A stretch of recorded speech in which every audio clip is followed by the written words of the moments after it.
नमस्कार साथियों, श्रोताओं, आपको गणेश चतुर्थी की बहुत बहुत शुभकामनाएं और बधाई। गणपति बप्पा मोरिया आपके ऊपर अपनी कृपा बनाए रखे, ऐसी 91.2 झुंझुनू की आवाज़ की सोच है और आपके साथ उनका आशीर्वाद बना रहे गणेश जी महाराज का। आज हम एक ऐसी कहावत के ऊपर चर्चा करेंगे जो हमारे समाज में काफी समय से प्रचलित है। गोबर गणेश।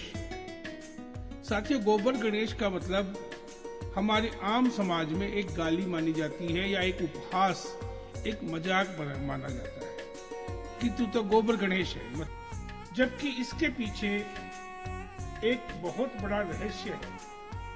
हमारी संस्कृति को, हमारे पर्यावरण को और हमारी आर्थिक स्थिति को कमजोर करने का एक बहुत बड़ा षड्यंत्र है। इस पे चर्चा करने के लिए मैं आपसे निवेदन करूं, गोबर गणेश वास्तव में हमारी परंपरा की सबसे सतत, शुद्ध और पर्यावरण संरक्षण परंपरा थी। लेकिन धीरे धीरे यही शब्द उपहास की तरह इस्तेमाल होने लगा। इसका कारण न केवल समाज की मानसिकता का बदलाव है, बल्कि आधुनिक बाजार और कुछ सांस्कृतिक षड्यंत्र भी है। आइए इस पर विचार करें। भारतीय संस्कृति में गाय का गोबर पवित्र माना जाता है। इससे बने गणेश जी की मूर्ति घर में बनाई जाती थी।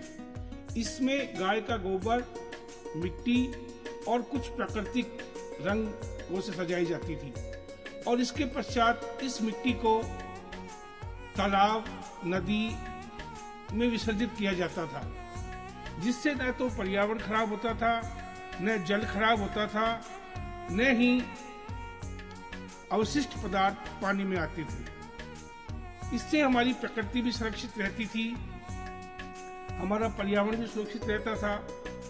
किंतु आधुनिक बाजार ने, विशेषकर जब हमारे यहाँ अंग्रेजी शासन था और शहरी संस्कृति को बढ़ावा दिया जा रहा था, उसी वक्त इस चीज को इस तरह से परोसा गया हमारे युवाओं में, हमारे बालकों में, हमारे बच्चों में कि गोबर एक गंदी चीज है। जबकि गोबर और चिकनी मिट्टी से शुद्ध कोई चीज नहीं है। हमारे समाज में हमारी गोबर को, गाय के गोबर को विशेषकर बहुत ही पवित्र माना गया है। इससे की गई पूजन अर्चना बहुत शुद्ध और सफल होती है। मीडिया और बाजार में महंगी रंगीन मूर्तियों को आधुनिक और सुंदर कहकर बेचना शुरू कर दिया और गोबर की मूर्तियों को हमने हटा दिया। इसका उद्देश्य यह रहा कि हमारे जल, नदियां, तालाब सब दूषित होने लगे। यह एक प्रकार का सांस्कृतिक षड्यंत्र था। असली सवाल है, गंदा पानी होगा, जीवन कैसे बचेगा?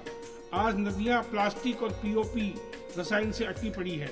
अगर जल प्रदूषित होगा तो पीने का पानी दूषित होगा। और याद रखिए, जल ही जीवन है। गंगा, जमुना और सारी नदियां अगर जहरीली होगी तो केवल इंसान नहीं, पूरी सभ्यता संकट में पड़ जाएगी। समाधान है परंपरा की ओर लौटना। हमें फिर से गोबर, मिट्टी और शुद्ध प्राकृतिक रंगों से गणेश बनाने की परंपरा को जीवित करना होगा। बच्चों को यह सिखाना होगा कि असली सुंदरता सादगी और पवित्रता में है, न कि दिखावे में। समाज को समझाना होगा, गोबर गणेश अपमान नहीं, हमारा और हमारी संस्कृति का गौरव है। गोबर गणेश गाली नहीं, ये भारत की पर्यावरण संरक्षक बुद्धि और संस्कृति का प्रतीक है, जिसे षड्यंत्र पूर्वक मजाक बनाया गया। तो मेरा आपसे एक बहुत बड़ा इस FM रेडियो के माध्यम से आग्रह रहेगा कि हम पुनः जब भी कोई पूजा आती है हमारी, चाहे वो दुर्गा पूजा हो, गणेश पूजा हो या अन्य कोई पूजा हम करते हैं, तो प्रकृति से जुड़ी गोबर और मिट्टी की मूर्तियां बना करके उसका पूजन करें और वही हमारे प्राकृतिक संसाधनों में विसर्जन करेंगे। तो हमारा पर्यावरण के लिए, हमारे धर्म के लिए और हमारे समाज के लिए और आने वाली पीढ़ी के लिए एक बहुत बड़ा उपाय, संरक्षण और संदेश होगा। जय हिंद, जय भारत। पुनः गजानन गणेश जी महाराज की जय हो।